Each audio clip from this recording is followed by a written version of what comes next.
a starving canine German Shepherd and her puppy. Begged an elderly man for help. What he did next will break your heart. In a quiet, forgotten corner of town, a canine German Shepherd, once trained for duty, now wandered the streets with her tiny puppy trailing behind her. Exhausted, starved, and barely standing, she approached an elderly man's doorstep, not barking, not growling, but begging.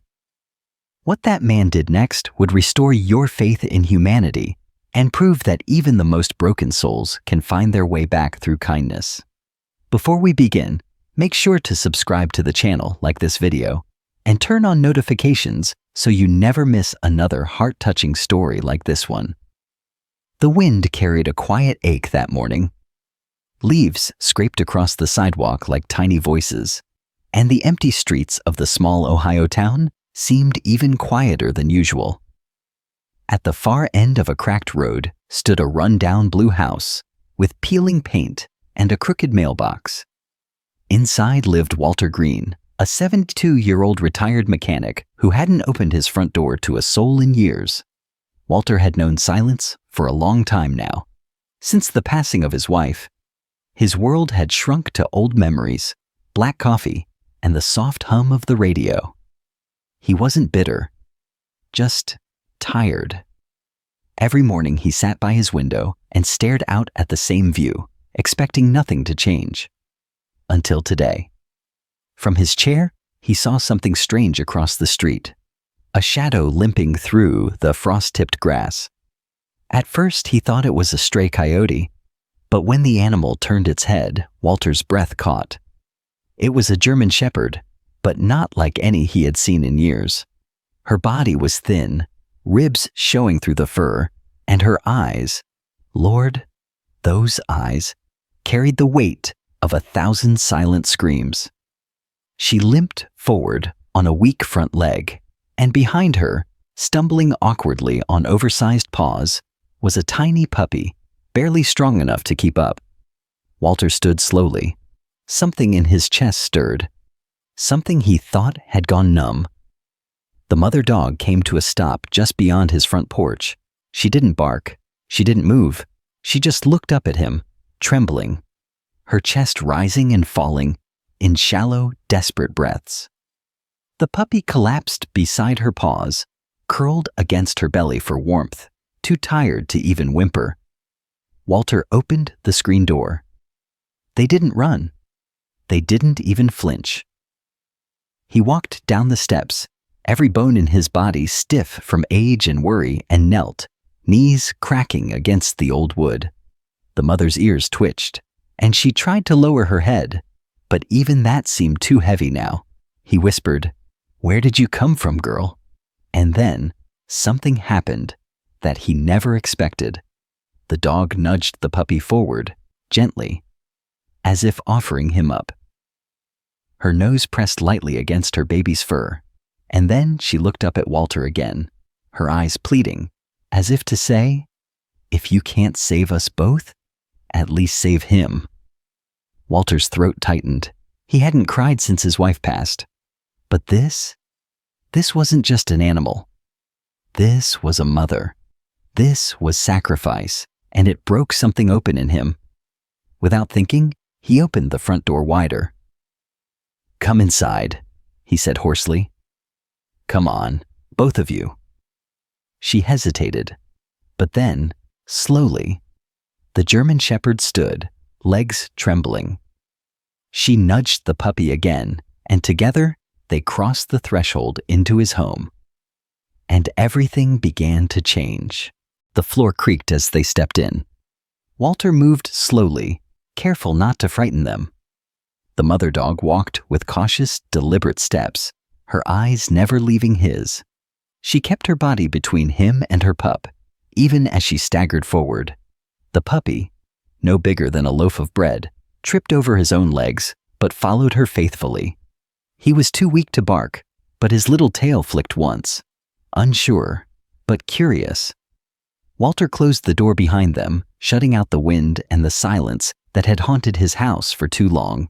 The air inside was warm but stale, filled with the scent of old wood, dust, and the faint memory of something floral, his late wife's favorite air freshener. For a second, he could almost hear her voice. "Walter, if you ever get a dog, don't let it on my rugs." He looked down at the pair now standing just inside the doorway, fur tangled, eyes hollow, ribs showing. And he knew that rug was about to be more than just walked on. The German Shepherd glanced around nervously. Her body was shaking, her head low. Walter noticed her back leg was swollen, maybe sprained or worse. The puppy nestled against her side, pressing in for warmth. "You need food," he murmured. He shuffled toward the kitchen, opening cabinets he hadn't touched in weeks. He found a can of tuna and some leftover chicken from the fridge. Nothing fancy, but better than the gravel and trash they'd likely been scavenging. As he prepared a plate, he noticed movement behind him. The mother had followed, but stopped at the edge of the kitchen. She didn't beg. She didn't whine. She just stood there, protective and polite. Walter knelt and slid the plate of food across the floor.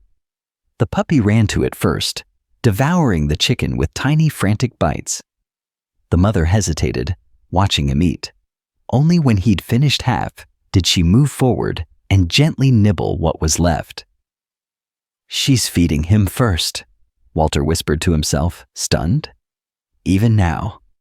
He sat down slowly, legs folding awkwardly, and leaned back against the cabinet. For a long time, he just watched them. The pup licked his chops and wobbled to Walter's side, sniffing his fingers. Walter smiled faintly. "You're a brave little guy," he said, letting the pup nuzzle into his palm. The mother walked over a second later, lowering her head as if asking silently for permission. Walter didn't move. He simply opened his hand, palm up. She leaned down in, her breath warm and unsteady, and touched her nose to his fingers. That was the moment it happened. Trust. Not full, not perfect, but enough. Enough for Walter to see she wasn't just surviving. She was fighting. For herself. For her baby. He reached up slowly and touched the fur on her head. It was coarse, dirty, matted in places. But beneath all that, he felt strength. The strength of a warrior who had slept in alleys, run from danger, begged when she had no pride left. And yet here she was. Walter stood and began preparing a small corner of the living room. An old quilt, a couple of towels, a bowl of warm water. When he turned around, the mother had already laid down beside the puppy on the rug. Not on the towels, not on the bed. On the rug. The same one his wife had warned him to keep clean. And Walter smiled. Not because he didn't care, but because he finally did. For something again. For someone.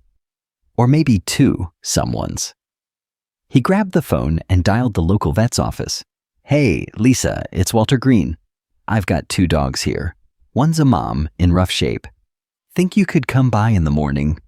The woman on the other end sounded shocked. "Walter, you have dogs?" He looked back at them. The mother dog already asleep, her head resting on her pup's tiny body. "Yeah," he said quietly. "I guess I do." That night, for the first time in years, Walter turned the lights off and left the door to his room open, just in case they needed him. Walter awoke before sunrise. His old bones ached, as they always did, but today the pain didn't bother him quite as much. The house was quiet, not empty, but filled with a different kind of silence. A living silence, one that hummed with soft breathing, the occasional rustle of fur, and something else he hadn't felt in a long time. Presence. He shuffled into the living room, blanket still draped over his shoulders. The early light leaked through the window, touching the floor just enough to reveal a shape on the rug. The German Shepherd was awake, lying protectively around her puppy, like a circle of warmth. Her head lifted as he entered the room. No growl, no bark, just watchful eyes. "Morning," Walter whispered. She blinked slowly. He noticed that her breathing was steadier, her body slightly more relaxed. The pup was curled beside her, fast asleep, with one tiny paw draped over her nose. Walter moved to the kitchen, quietly preparing a small bowl of scrambled eggs and boiled chicken. He placed it near her with care, giving her space. She sniffed it and then began to eat, slower this time, as if she finally trusted it would not be taken away. "I can't keep calling you girl," Walter said from across the room. "You need a name." He thought for a moment, eyes narrowing thoughtfully. "Mira," he said aloud. She looked up at him. "It means wonder or look, I think," he explained, though he knew she didn't understand the word. Not in that way. But something about it fit. The way she had looked at him that first day. The way her presence made him look at his own life differently. Mira. And the pup? Walter crouched down, gently nudging the little one awake. The puppy yawned with a tiny squeak and looked up with sleepy eyes, tail wagging clumsily. Walter chuckled. "You're a little spark, aren't you?" He reached out and scratched behind the pup's ears, and for the first time the puppy licked his hand. "Jasper," he decided. "That's your name." Mira seemed to approve, nudging Jasper closer to Walter's leg with her nose before settling down again. Later that morning, the knock at the door came. Walter opened it to find Lisa, the town's only mobile vet, standing with her bag in one hand and an expression of total disbelief on her face. "Is this the same Walter Green who once told me?" "Animals belonged outdoors?" she said, raising an eyebrow. Walter stepped aside with a small smile. "Come see for yourself." She entered and immediately knelt beside Mira and Jasper, her demeanor shifting to professional compassion. Mira tensed, but a calm word from Walter eased her nerves. Lisa examined Mira first, gently checking her joints, feeling along her ribs. "Malnourished. She's got an old injury to her back leg. Looks like she was hit or fell hard at some point. Might have healed wrong. We'll need x-rays." "And the pup?" Walter asked. "Undernourished too, but surprisingly resilient," Lisa replied, lifting Jasper briefly into her lap. "Maybe 4 weeks old. They need rest, food, warmth, and honestly, they're safer here than most places I could take them right now." Walter nodded. "They're not going anywhere." Lisa studied him for a moment, then softened. "You've changed." "Maybe I was just waiting for someone to show up," he replied. That night, after Lisa left, Walter sat on the couch with a book he barely read. Mira rested by his feet, her head occasionally rising to check on Jasper, who had begun exploring the corners of the living room with clumsy curiosity. Walter spoke into the stillness. "You saved him, Mira, and you came to me like you knew I had something left to give." He paused, emotion creeping into his voice. "And I think maybe I do." As Jasper curled up against his foot and Mira exhaled a long, peaceful breath, Walter leaned back, closed his eyes, and felt something he hadn't in years. Not just comfort, but purpose. The days passed quietly at first. Walter fell into a rhythm he hadn't known he needed. He rose early to cook for Mira and Jasper, sat beside them in the mornings while reading the paper, and took short walks around the yard with Jasper clumsily following at his heels. Mira, though still protective, had begun to trust the space. She would lie in the patch of sun by the door and let her guard down, just a little, as Jasper rolled through grass and dust, nibbling leaves and chasing ants. But peace doesn't last forever. One Thursday afternoon, as Walter raked leaves by the gate, he heard the sound of tires crunching gravel. A rusted white pickup rolled to a stop just beyond his fence. Inside were 2 men, one middle-aged, thin, wearing a red cap too small for his head, the other, younger, broader, with a toothpick between his teeth and a coldness in his stare. Walter straightened up, rake in hand. The older one leaned out of the window. You Walter Green? I am, Walter replied cautiously. We're looking for a dog, a female German Shepherd, black and tan, limp in the back leg. You seen her? Walter's spine stiffened. Why are you looking for her? She's ours. The younger one cut in. Ran off a few weeks ago. Belonged to our cousin before he got locked up. She had pups we were going to sell. Walter gripped the rake tighter. She doesn't have tags. No collar. She came to my door starving. She's still ours, the older one snapped. We got pictures of her. Proof. Jasper, hearing the unfamiliar voices, barked from inside the house. A second later, Mira appeared in the doorway, stiff as a statue, ears forward, tail down, eyes locked on the truck. Walter took a single step forward. She's not yours anymore. The men stared him down. You gonna tell us you stole our dog, old man? I'm telling you, she came to me for help, and I gave it. The younger man opened his door as if to step out, but Mira let out a deep, low growl. It wasn't loud, it wasn't showy, but it was enough. That sound, part warning, part promise, made the man pause with one foot on the gravel. The older one put a hand on his arm. Let it go, for now. We'll be back, the younger muttered. Walter didn't respond. He just stood still until the truck reversed and pulled away in a cloud of dust. Inside the house, Mira hadn't moved. Her eyes followed the truck until it vanished down the road, and only then did her muscles release. She backed into the living room and nudged Jasper close to her body. Walter shut the door slowly and locked it. That night, he didn't sleep. He sat in the armchair with a flashlight beside him and the old shotgun, untouched for over a decade, resting quietly against the wall. Mira lay beside him, alert but not afraid. She knew. Somehow, she understood. They were being hunted again. And this time, she wasn't alone. The next morning, Walter called Lisa. You know anybody who could help me register a dog properly? He asked. You mean legally? I mean permanently. Lisa exhaled on the other end of the line. You're serious about keeping them? I was the minute she stepped into my home. There was a pause, then a warm chuckle. I'll make some calls. By that afternoon, Walter had the paperwork printed and ready. A neighbor helped him scan old mail to prove residency, and Lisa connected him with a volunteer at the local shelter who agreed to fast-track a registration appointment. It wasn't about owning Mira. It was about protecting her, protecting them.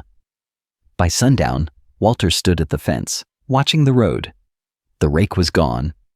In its place, a firm posture and a sharpened gaze. He wasn't waiting for trouble. He was guarding something worth fighting for. Behind him, Mira stood silently. Beside her, Jasper wagged his tail. They had come too far to be taken back. The storm came 2 nights later. Not the kind that roars through trees or floods the earth, but the kind that knocks at your door quietly, like a thief who knows the lock. It was just after 9 p.m. Walter had finished dinner and was rinsing dishes when Mira suddenly stood, ears erect. She let out a low growl that vibrated through the wooden floor. Jasper, who had been playing with a sock in the corner, froze. The air inside the house turned still. Then came the knock. 3 slow, deliberate bangs against the front door. Walter wiped his hands quickly and stepped into the hallway. Mira, already ahead of him, planted squarely in front of the door. He peered through the peephole.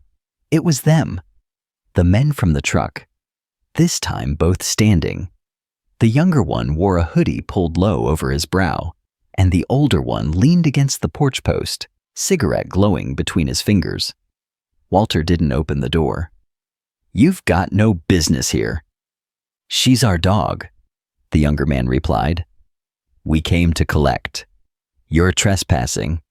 Call the cops, the older one mocked. Let's see what they say about you harboring stolen property. Mira growled again, louder this time, stepping forward. "We already filed the paperwork," Walter said through the door. "She's mine now, and she's not going anywhere." That was when the younger one stepped back and kicked the door. The entire house shook. Walter's blood turned ice. Mira lunged forward and barked deep and thunderous, sending Jasper scrambling beneath the table. Walter grabbed Theth's phone. He dialed 911 with trembling fingers. "They're here," he told the operator. "They're trying to force their way into my home." The dispatcher told him officers were on the way, but Walter knew minutes could feel like hours when danger waited just inches away. Another kick, a crack in the wood near the latch. Walter dropped the phone and reached for the shotgun by the hallway. He hadn't wanted to use it, hadn't touched it in over 10 years. But there were things worth protecting now. As he loaded the first shell, Mira pressed close to his side. She didn't flinch at the sound. She didn't run. Her body was tense, but her eyes, those beautiful burning eyes, were focused, clear, and waiting. Walter looked down at her. "I won't let them take you." Another kick. This time, the latch broke. The door swung open violently. And there they were, stepping into the house like they had the right. But what they didn't expect was Mira. She leapt forward in a blur of fur and fury. Her body slammed into the younger man's chest, sending him back into the doorway. He yelped, hitting the porch hard.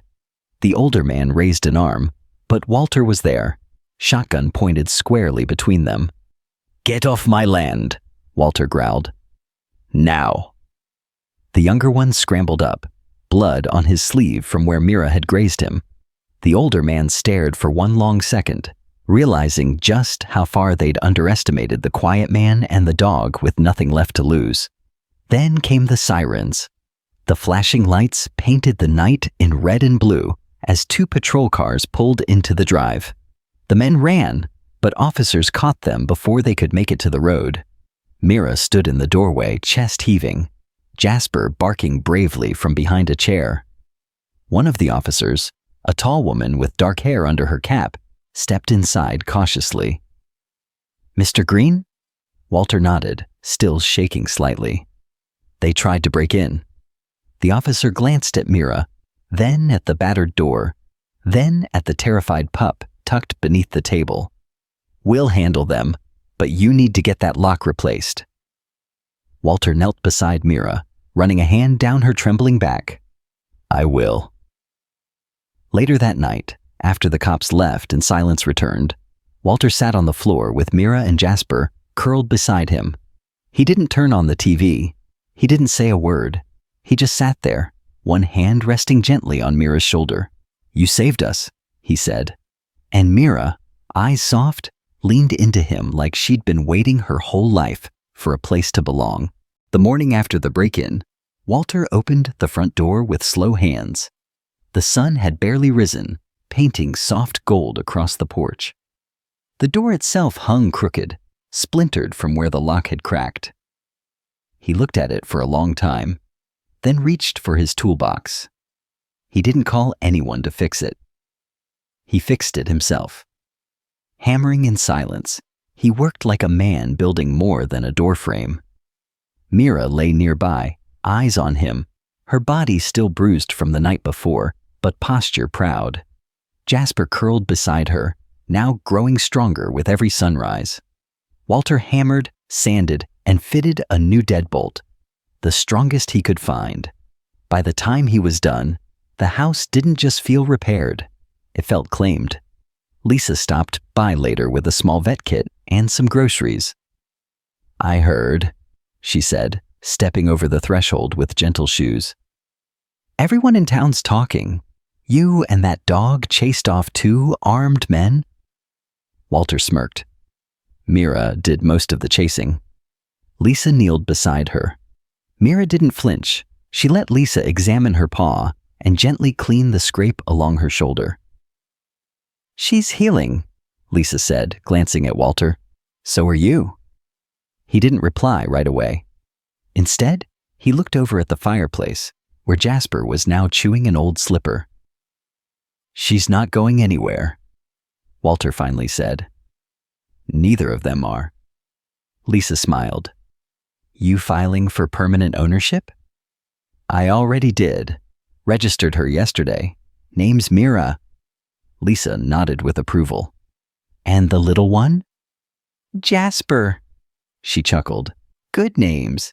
They suit them." Walter walked her to the door, but before she left, she turned to him with a gentle look. "Walter, you do know this isn't just about the dogs, right?" He paused. "What do you mean?" "I think you needed them as much as they needed you." That night, Walter cooked a proper dinner for the first time in years. Chicken, rice, and peas. He set his plate on the table, poured himself a glass of water, then looked down to see two pairs of eyes staring up at him from the kitchen floor. He smiled. "Fine. You win." He split a portion onto two small bowls and set them down gently on the floor beside his chair. Mira waited until Jasper began to eat before she touched hers, just like always. After dinner, Walter grabbed the old photo album from the hallway closet. Dust clung to the cover. It had been untouched since Margaret's passing. He opened it slowly, flipping through yellowed pages of birthdays, holidays, quiet Sundays on the porch. Mira watched him from the rug, head tilted. Jasper clumsily tried to jump onto the couch, but missed and tumbled onto the carpet instead. Walter laughed, a sound that surprised even himself. He patted the cushion. "Come on, little guy." Jasper tried again, and this time made it, crawling into Walter's lap like he belonged there all along. Mira rose slowly, stretched, and padded over. Walter looked at her, gently patting the space beside him. She hesitated for just a moment, then climbed up. All three sat together, the photo album open across Walter's knees. He traced a picture of Margaret with his fingertip. "She'd like you," he said softly to Mira. "You're fierce, protective, brave." The room was silent except for the hum of the old heater and Jasper's tiny snores. Walter closed the book and leaned back, letting the weight of the moment settle over him. He had been alone for so long, his heart had forgotten how to stretch. But now, there was a bowl in the kitchen labeled Mira. A second one, hastily marked with tape, read Jasper. A leash hung by the door. A blanket covered the end of the couch. Toys littered the floor like a child had passed through. It was messy, lived in, warm. He wasn't just taking care of them anymore, they were taking care of him too. Later that night, as rain began to fall gently outside the window, Walter stood in the doorway and looked out over his porch, freshly repaired, solid once again. He didn't feel like a man nearing the end. He felt like a man who had finally started living again. The sky was clear that morning, the first clear sky since the stormy night they had fought to stay together. Walter sat on the porch with a cup of black coffee, warming his hands, listening to the sound of paws padding through the yard.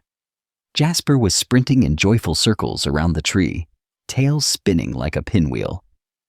Mira sat in the sun, watching him, her ears flicking with every bounce and bark. She still kept one eye on the road, always alert, always ready. But now there was peace in her posture. Walter smiled. The world had changed, not in the dramatic way young people dream about, but in quiet, permanent ways. His house was no longer filled with only memories. It had motion, breath, rhythm, the slow, healing thump of new life. That afternoon, Lisa came by to check on Mira's leg one last time. She smiled as she watched Jasper jump into her car seat without hesitation, tail wagging. "You know," she said, "he's gonna be a big boy, bigger than her, maybe." Walter chuckled. "He already eats like he's 2. Lisa finished her checkup and handed Walter a small envelope. Inside was a laminated card. Canine Companion Certification, Mira. And below it, a second tag engraved with Jasper's name and Walter's phone number. "Just in case he ever wanders off," she said. Walter ran his thumb over the name. "He won't. He found where he belongs." That evening, Walter cooked stew, beef and carrots, just like he used to make for Margaret on cold nights. He prepared a small bowl of meat and rice for each of his new companions and placed them gently on the floor. As they ate, he sat in his old chair by the fireplace, watching the light dance across the walls, listening to the sound of their chewing and the occasional soft sneeze from Jasper when he got rice on his nose. He didn't need television anymore. This was enough. Later, he pulled out a blanket and stretched it across the rug. Jasper flopped down first, instantly rolling onto his back, legs sprawled in all directions. Mira curled beside him, her body wrapping protectively around his tiny frame, as if no matter how much time passed, she'd never forget the days she had to carry the world alone. Walter knelt slowly and rested his hand gently on her back. "You're safe now," he whispered. She looked up at him, and in her eyes was something deeper than gratitude. It was understanding, recognition, the silent language of souls who had known hunger, loss, and the ache of survival, but who now knew what it meant to be home.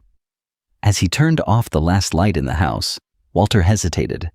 He looked around at the space that used to feel so cold, so painfully quiet.